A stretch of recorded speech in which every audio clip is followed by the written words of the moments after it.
Hey guys, welcome back to my channel. So today I'm covering 90 Day Fiance The Other Way Season 2 Episode 2.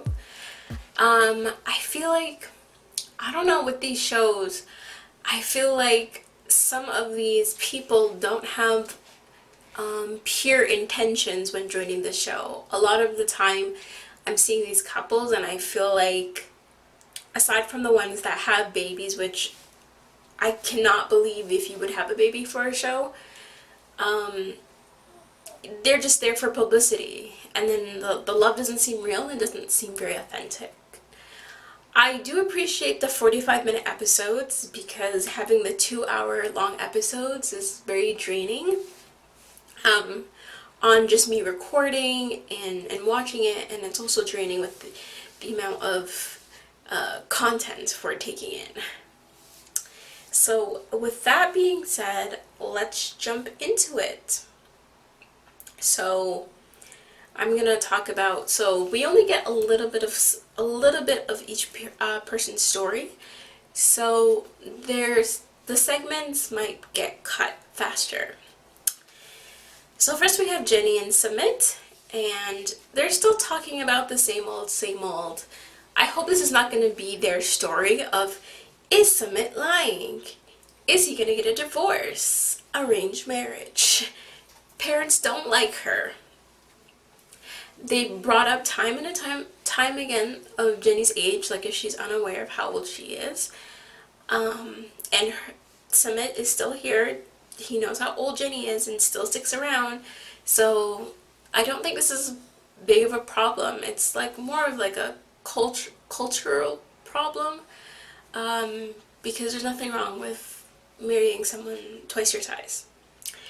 So there was nothing really inspiring or content-wise for me to talk about, because they just keep bringing up her age and if he's getting a divorce and his parents disagreeing with his decision. So they only really cover those that much. So there's really not much to discuss with them. I do appreciate that Sumit actually is arranging and setting up things for Jenny to make sure she comes home to an apartment. The shade has been thrown. So next we have Armando and Kenneth. There really wasn't much about him either.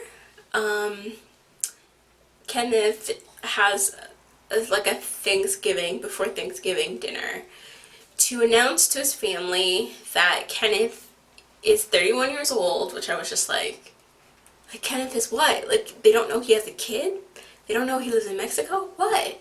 And it's like he's 31 years old, and he might have told them that he was more like 35 and up, but he's still in his 30s either way, and it is what it is. They're adults, like, it's okay. Obviously, his daughters, or one particular daughter, is very apprehensive for her dad to go for a multitude of reasons, some valid, some not. Your dad has to be happy, your dad's going to do whatever he wants to do, whether you like it or not. But then also you think about his safety and the issues he might face going to a country that is not very welcoming to people who are homosexuals. So yeah, those are stuff that he has to go down there and experience for himself, and I feel like he needs to work for Armando to come up versus for him to go down, because Armando's ex-wife, she no longer is here with us, so doesn't he get like full custody rights and everything for his daughter? So couldn't he just technically bring her there? Because I'm seeing kids, do I see kids ever come the other way? Yeah, I forgot. On one of the episodes, there was a mother and her son, and she brought both of them down, so it can happen. Or Lita and, what's his name? They brought their kid, she brought her kid with her. So I'm sure that can happen. And next we have Ariella and Biniam. I hope I'm pronouncing his name correctly. I can see problems, so much problems here. You can tell this relationship is not fleshed out and that they are still getting to know each other. A lot of the common denominator for a lot of these couples is not understanding the culture. You don't need to follow the culture. You need to respect, and you might have to follow the culture if you are in that country. Like to various degrees, because if you don't follow a specific rule and that could equal you being locked up and stuff like that, obviously that's different. But I feel like for Ariella and Bin and M, there's a lot that need to be discussed. So she's made it clear that she's not converting to his religion and that the baby will be following her religion. And she has not consulted him about this, nor is willing to compromise or negotiate. So I could already see here that, like, okay, here's problem like number 20.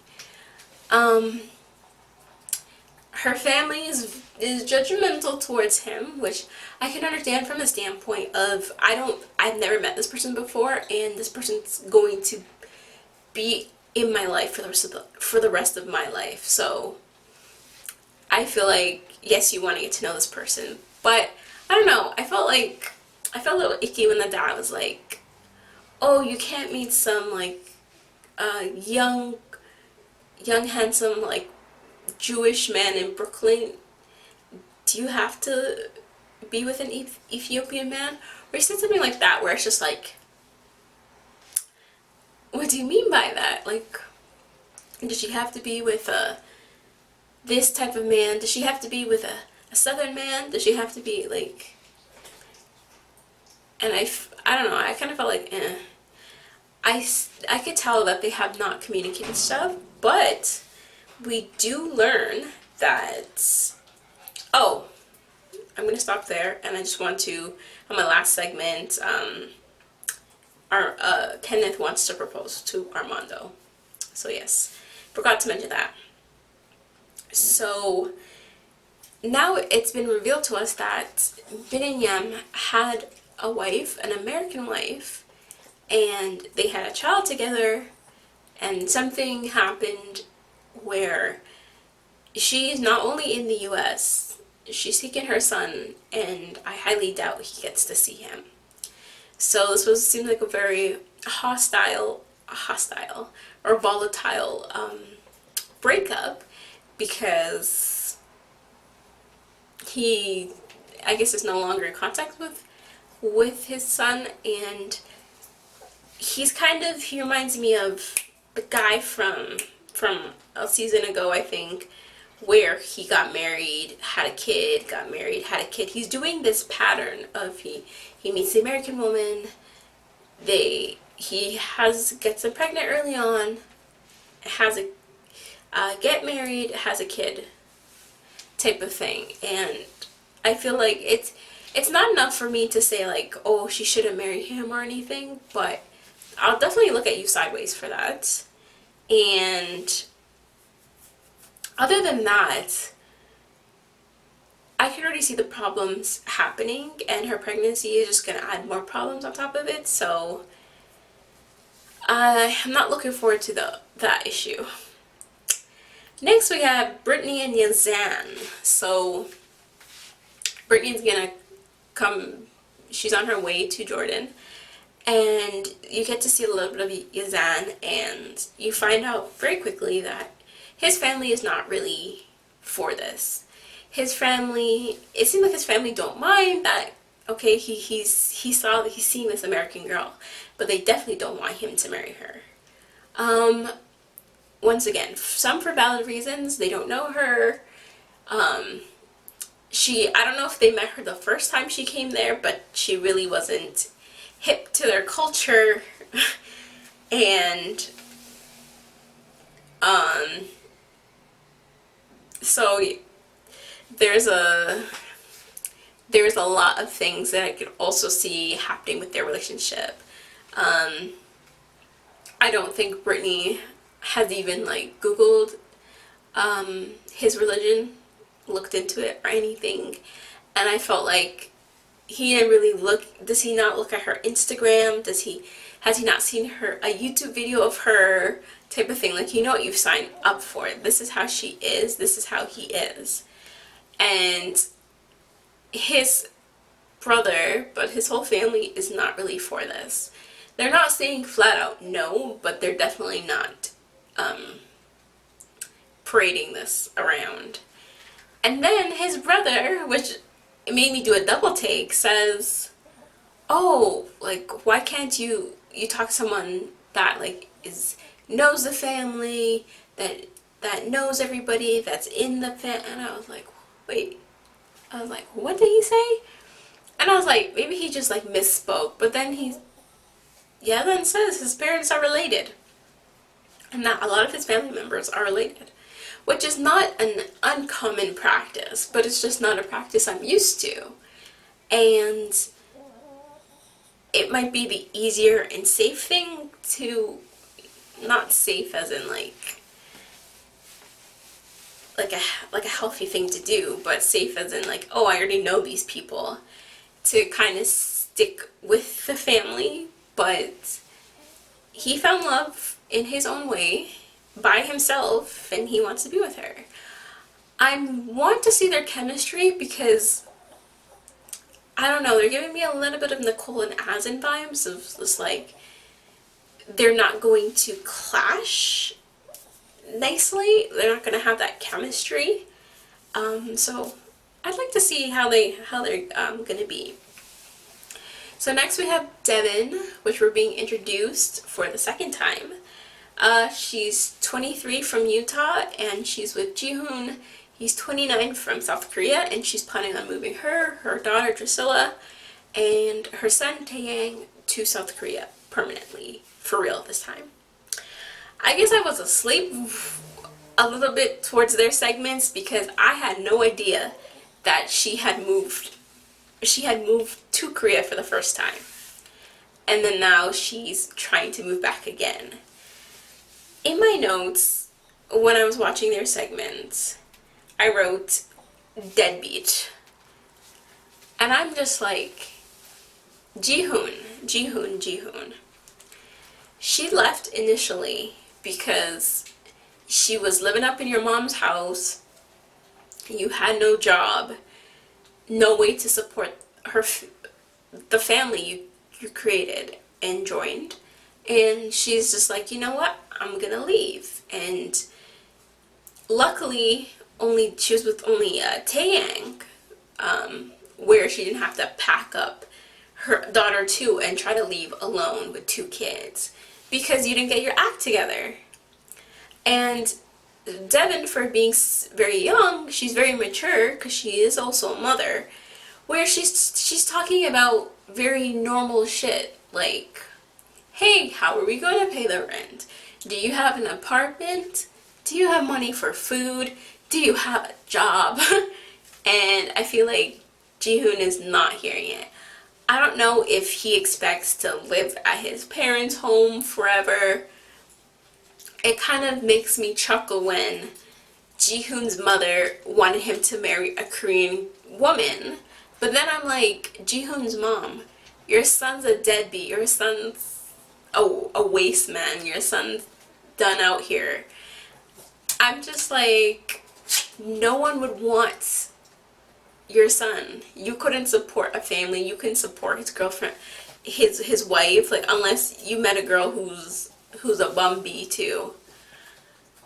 And I'm just like, he found a girl that's actually very responsible and is trying to do things. She's supporting her effing family. And what is your son doing?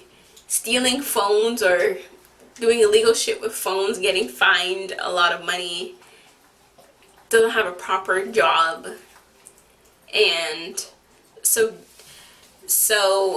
he's claimed, in which I could tell he was lying, he claimed that he had this job with tile, I don't know if it's laying tile or selling tile, and that he's a delivery man, and that he makes about 6,000 to 7,000 won a month, which it's great money when Devin is gonna pay 2,000 won, I believe, for their apartment temporarily. I guess like for an Airbnb, and she's very worried, as she should be, because she doesn't know, like, am I gonna try to move there and then I have to try to support ourselves, I have to try to support our family and stuff like that. Like, she doesn't really believe Jihoon, and neither do I. Because it looked like he was lying through his teeth, as when he's like, oh yeah, I have a job. I was just like, lie. And as you can see in the preview, he admits he has no job. I'm just like, Jihoon, at this point, just tell her to stay home. Tell her to stay home. Don't tell her to come, because at least she has her support system there. She's able to build up her career, her life. Don't bring her over to South Korea for no reason, to waste her time, for her to have to go back because you can't take care of your responsibilities. So Jihoon needs to man up and become not only an active father, but a father that's able to financially support the child he brought into this world.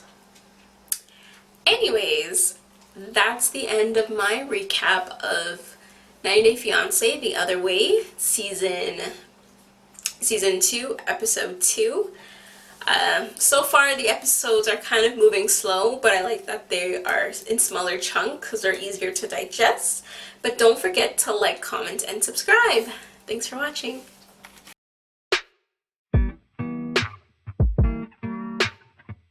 Yeah, yeah, yeah, yeah. Yeah, yeah.